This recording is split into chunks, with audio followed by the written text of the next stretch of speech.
안녕하십니까. 맥체인 성경 읽기 사사기 19장, 사도행전 23장, 예레미야 33장, 시편 3편, 4편. 첫 번째 사사기 19장, 도덕적 붕괴와 영적 무정부 상태. 본문 이해에 도움이 되는 배경과 맥락을 소개합니다. 사사기 19장은 이스라엘 역사에서 가장 충격적인 사건 중 하나를 기록합니다. 한 레위 사람이 에브라임 산지에서 거주하다 베들레헴 유다에 있는 첩을 데리러 가면서 시작됩니다. 이 여정에서 기브아에 머무르는데 그곳 사람들이 내 집에 들어온 사람을 끌어내라며 음행을 강요하는 장면은 소돔을 떠올리게 합니다. 결국 레위인의 첩이 밤새 집단 성폭행을 당한 후 죽게 되고, 레위인은 그녀의 시신을 12조각으로 나누어 이스라엘 온 지역에 보내 이 충격을 알립니다. 본문은 여인의 집으로 돌아가는 여정, 기브아에서의 사건, 시신 조각과 민족적 충격으로 구성됩니다. 이스라엘의 왕이 없을 그때라는 말이 사사기의 도덕과 신앙의 붕괴를 상징적으로 보여줍니다. 본문의 중요 구절을 소개합니다. 사사기 19장 29절 30절. 그 집에 이르러서는 칼을 가지고 자기 첩의 시체를 거두어 그 마디를 찍어 12덩이에 나누고 그것을 이스라엘 사방에 두루 보내매 그것을 보는 자가 다 이르되 이스라엘 자손이 애굽 땅에서 올라온 날부터 오늘까지 이런 일은 일어나지도 아니하였고 보지도 못하였도다. 이 일을 생각하고 상의한 후에 말하자 하니라. 본문을 적용하는 데 도움이 되는 가이드라인입니다. 오늘날 우리는 하나님 없는 도덕은 얼마나 쉽게 무너질 수 있는지를 이 본문에서 깊이 느끼게 됩니다. 타락한 문화는 점점 인간성을 파괴하고 공동체는 침묵 속에 죄를 방조하게 됩니다. 우리는 오늘의 시대 속에서도 진리 위에 선 분별력과 용기가 필요합니다. 도덕은 말씀에 뿌리 내릴 때만 생명력을 가집니다. 두 번째, 사도행전 23장, 하나님의 섭리 아래에 있는 담대한 사도. 본문 이해에 도움이 되는 배경과 맥락을 소개합니다. 사도행전 23장은 바울이 사내들인 공회 앞에서 자신의 믿음을 변호하고 하나님이 그를 어떻게 보호하시는지를 보여주는 장입니다. 바울은 자신이 나는 바리새인이요 또 바리새인의 아들임을 강조하며 부활신앙을 중심으로 유대 종파 간의 분열을 유도합니다. 이는 바울이 단순한 희생자가 아니라 복음의 지혜로 싸우는 전략가임을 보여줍니다. 그날 밤에 주께서 바울 곁에 서서 이 장면은 예수께서 바울의 사명을 지지하시며 로마에서도 증언하여야 하리라고 약속하신 결정적인 순간입니다. 이후 동맹한 자가 40여 명이 바울을 죽이려 하지만 그의 조카가 이를 알아채고 로마 군대의 보호 아래 바울은 가이사랴로 이송됩니다. 이 장은 공의 앞 변론,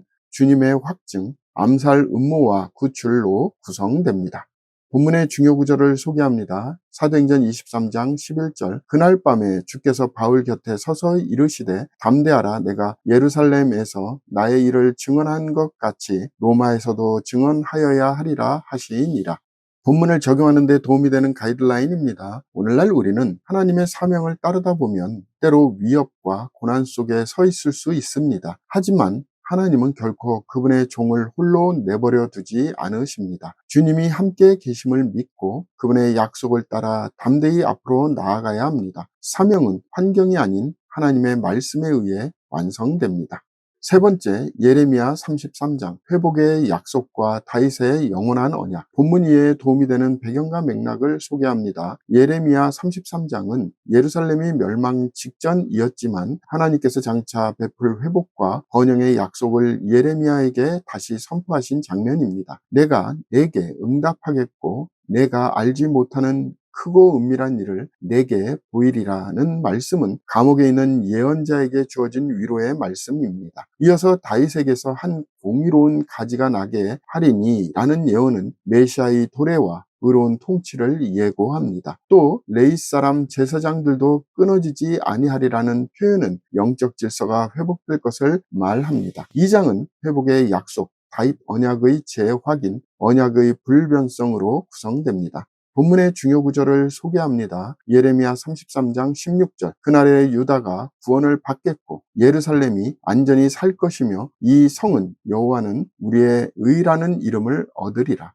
본문을 적용하는 데 도움이 되는 가이드라인입니다. 오늘날 우리는 현실의 불의와 고난 속에서도 하나님의 공의와 회복의 약속을 신뢰해야 합니다. 하나님은 절망의 순간에도 미래의 소망을 준비하고 계십니다. 우리가 믿는 메시아는 단지 종교적 인물이 아니라 의와 구원을 이루시는 왕입니다. 그분의 통치 아래에 있을 때 진정한 평안이 옵니다.